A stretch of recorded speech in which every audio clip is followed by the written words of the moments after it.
All right, guys, today is Monday, August 14th, 2023, so I'm getting ready to get the day started. We had a very, very wicked thunderstorm last night that I didn't think it was ever going to stop raining. It was heavy rain and heavy winds blowing. So it made a mess of the driveway, so I'll show you that here in a second. Yesterday, I drove over to Tractor Supply and I picked up some blasting media to try to blast Steve's chassis. They only had 2 bags, which really sucks. It's the only place local to me that has blast media without me having to drive to Tulsa or probably Pryor. So what I think I'm going to try to do is get a couple of rolls of big sheets of bisqueen plastic, and I'm going to try to make a, I don't know, like a hammock style setup out here to lay the plastic down where it's up on the sides, both sides, and down in the bottom, and then I'll set the chassis there in the middle, and then I'll blast and try to basically sweep up the media, sift it, and reuse it. The problem is once you do that several times, the media gets so super fine that it doesn't really do much anymore. It kind of sucks. I don't really have a blaster to be doing chassis. This is just a light duty little hobby blaster. But what I think I'm going to try to do is clean up the chassis by hand with knotted cut brushes and my big nylon cut brush the best I can, and then I'll run the blaster over it. So it's pretty much all I can do, but I will get it as clean as I can. But anyway, I got 2 bags of black media. This is what I use. I love this stuff. This is the black media. This is the fine. I can't use the coarse through my little blaster. It won't spit it out. So anyway, I got this for the paint for the chassis. This is Farm and Implement. This is low gloss black Rust-Oleum. Now, I had never used this before until I did my wife's 4-door chassis, and when you're on a budget, that paint across the street at Tractor Supply was one hell of a try. And usually Farm and Implement paint, that stuff's made to be on something that's left outside, like tractors and work trucks and stuff on a farm. And it the cover flew off of the frame at one point out here in my fenced area, and it sat out there all season, and that frame still looks nice, so it didn't fade it out to chalk. The A-arms did, because that was POR 15 gloss black. POR 15 doesn't hold up to sun, but I had no idea that my cover was going to blow off, and I don't know how long the cover had been off, but it was set out there for months with the cover blown off of it, and that paint held up, and it's inexpensive. So that's what I told Steve to do on the chassis, because here's bottom line. He's got quite a bit invested in this little ordeal right now already, having to buy a car just for the frame and all that kind of stuff. So spending $400 or $600 on paint supplies is just not going to work. So this stuff I'm very impressed with, and I'll spray it out of a gun just like I did my wife's 4-door chassis, and it looks fantastic and obviously holds up. But anyway, that's what I got. That gallon was, I think it was $59 for the gallon, and the quarts I think are 20, I'm going off memory, I think they're $24.99 or something like that for a quart. So the gallon was kind of the way to go. Maybe they were $22.99, I don't remember. But for a little bit more, I got a gallon, because when I did my wife's car, I got 2 quarts, and it just didn't, I really didn't have enough to do as good a job as I felt like it needed. It needed more paint in places, but it is what it is. It's on chassis, you know what I mean? But Steve's car, I want to put a good quality coat on it, a few coats. So I went ahead and got a gallon.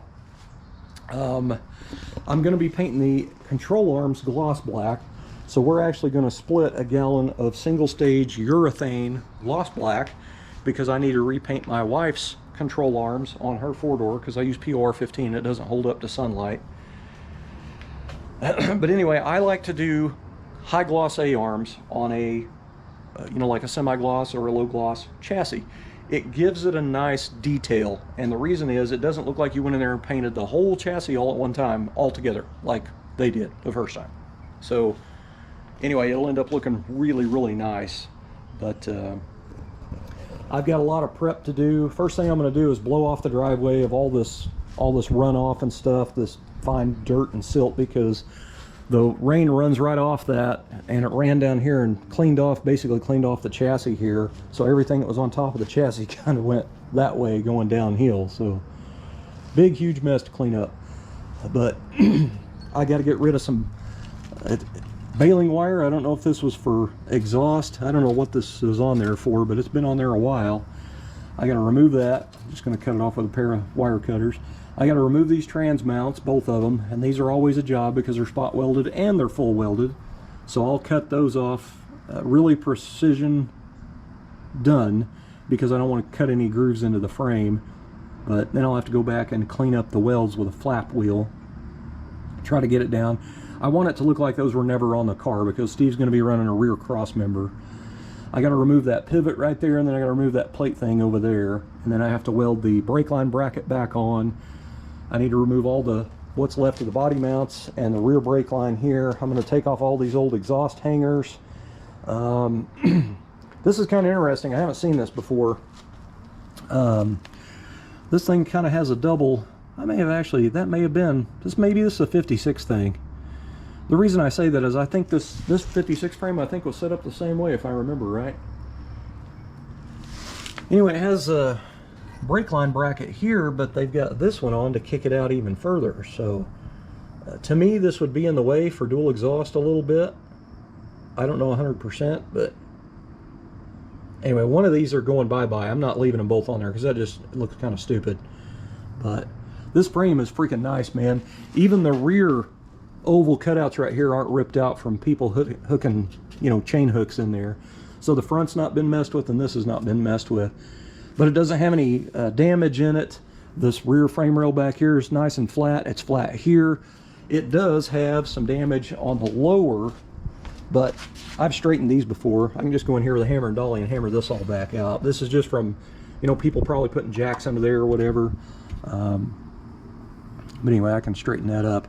Now this is one kind of neat upgrade. You know, I've never researched this, but GM did it for a reason, and I have an idea of probably why they did it, but again, I don't know 100%.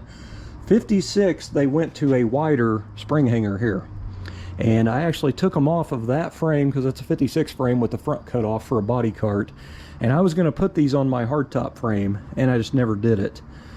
So what I think they did is they had skinny shackles here in 55 hangers, and they kept the original leaf springs. They kept the same, but they have these wider tops and then these funky kickouts here for the shackles themselves.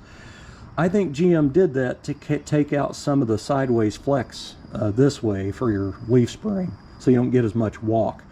I'm just assuming that. I don't know 100%. That's what I think, but this is a great upgrade because GM changed that for a reason. So anyway, Steve will have to get some 56 bushings for this as well. I still need to get A-arm bushings too, but anyway, this is going to work out good. I'm going to have him get some urethane energy suspension body mounts because I very much dislike rubber, especially for a hard top. Urethane doesn't squish like a rubber mount, and the new rubber mounts, I have noticed that they get squishier and squishier over time. Like, they just keep flattening out over time. So the urethane pretty much stays there. Rubber is probably not a big deal, in my opinion, on a sedan, like a 2-door sedan, 4-door sedan. But when you're talking about a hardtop with no B-pillar, I think a urethane mount is a better way to go. Just my opinion. So I'm going to have him get urethane. And I've said it many times in a lot of my videos. Some older guys have complained through the years about having a body mount squeak, and it's a load of crap, because as many frame jobs as I've done on Tri-5s and G-bodies, I have never had a frame squeak. They say the urethane body mount squeak, and I can tell you from personal experience, I've never ever had one squeak. So that's what I'm going to recommend him get, and that way the car will go down. And I'll tell you, here's another reason. Here's another reason why this could contribute to part of it. So if you've been following the series on Steve's car, they used a replacement rubber body mount set, and they're squished pretty decent already. If these were thicker, non-squishing body mounts back here, I would have had more clearance off the frame to the trunk floor to put this filler tube in. So just another issue contributing. Also, it has a bent frame, but you get what I'm saying. So I want urethane under this car as well. But Anyway, I got a lot of work to do. First things first, I got to clean up this mess out here, pick up the big stuff, and then blow off the driveway. The biggest problem is I got nowhere to put this 56 body now because of the storm we had last night. These little casters on this cart, when I take this out there in my grass, it's just going to sink in the mud and be stuck. So I'm kind of at a stuck point with this rust bucket sitting here in the driveway. I wanted to put that in the fence area today, but I am going to get that body on that cart today, and I'm going to try to shove it off over here in the corner up here in the carport as far as I can get it, and that way I can get this chassis pushed all the way back in this corner as far as I can. I'll move the front as far over as I can. Hopefully my wife can get her little car up here in this corner, because had it have been a hailstorm last night, I would be in trouble. So I got to tell you, a carport is a wonderful thing when you live in an area that has a lot of hailstorms and stuff like that. So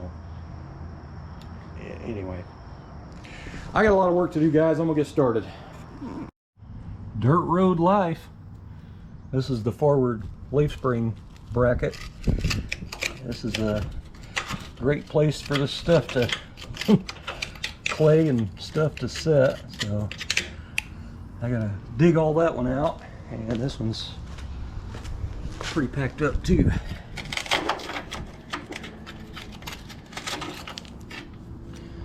No arrowheads, that kind of sucks. I used a wire wheel on the drill, cleaned off all the crud and the rusty stuff off the threads and off the bolt head there. I've got to reuse these shackle hangers, so I don't want these shearing off. The good thing about it is it has the notches cut in the nut, so it kind of works kind of like a die to help clean the threads when it comes off. So I'll go nice and slow, and I'll use a hand tool instead of impact stuff, so if it feels like it's going to break off, I can, tighten it back down, put a little bit more lube on it, let it cool down a little bit, and then take it off again. Do the same thing at the front up here. So this one's packed full under here. There's a drain hole, a large one under here, and it just got matted, clogged with stuff. What a mess. Yeah, that one's packed full too. There's a rock. Oh, there's a big rock here. I may find me an arrowhead yet.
I'm sure some of you guys have interesting stories on tools.